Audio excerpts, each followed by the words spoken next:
중국에서 우리나라로 보내는 산업용 요소의 통관이 지연되면서 2년 전처럼 요소수 품귀 현상이 반복되는 게 아니냐는 우려가 나오고 있습니다. 정부는 중국 당국이 자국의 요소 수급을 우선하며 일시적으로 수출을 보류한 걸로 보고 대응책을 마련하고 있는데요. 자세한 내용은 취재 기자 연결해서 알아봅니다. 황보혜경 기자. 네, 경제부입니다. 네, 요소 수출이 지연되는 배경이 뭡니까? 앞서 지난달 30일 한국의 관세청에 해당하는 중국 해관총서는 중국 현지 기업이 한국으로 수출하려는 산업용 요소 수출을 보류시켰습니다.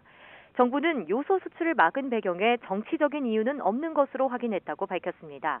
다만 중국 내부적으로 요소 수요가 긴장되는 등 경제적인 이유로 세관에서 수출 통관 지연이 일어났다고 설명했습니다. 중국 당국은 최근 인도에서 비료용 요소 수입이 급증하자 자국 내 공급 부족을 우려해 일시적으로 요소 수출을 보류한 것으로 알려졌습니다. 중국 당국의 공식적인 수출 제한 조치도 없었던 것으로 확인됐습니다. 요소수는 경유 차량이 배출하는 질소산화물을 분해해 매연을 없애는 역할을 합니다.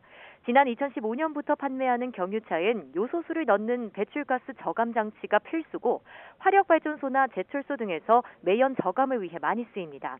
이 때문에 요소수가 부족하면 화물 트럭부터 발전이나 철강 등 주요 산업이 멈춰버리는 겁니다. 우리 기업의 중국 요소 의존도는 90%에 달합니다.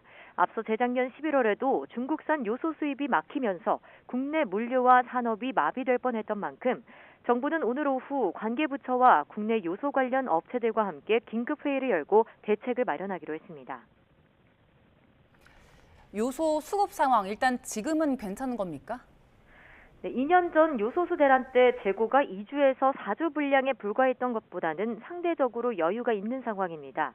정부는 민간 재고와 정부 비축 물량, 베트남과 일본 등에서 수입 예정인 물량을 합하면 국내 요소 비축분이 3개월분 정도로 보고 있습니다.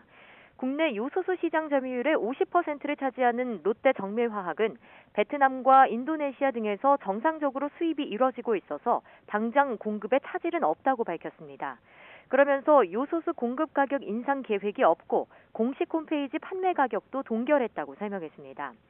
다만 쿠팡 등 온라인 플랫폼에선 이미 요소수 가격이 급등하고 있습니다. 인터넷 커뮤니티 등에도 하루 사이 요소수 값이 2배나 뛰었다는 글이 올라오고 있습니다.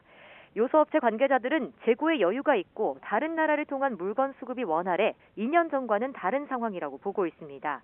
다만 불안 심리로 인한 사재기 때문에 제2의 요소수 대란이 닥치진 않을지 우려했습니다. 정부는 통관에 묶인 물량 목록을 중국 정부에 전달해 문제 해결을 요청하고 계약 물량이 예정대로 도입될 수 있도록 중국 정부와 긴밀히 협의한다는 방침입니다.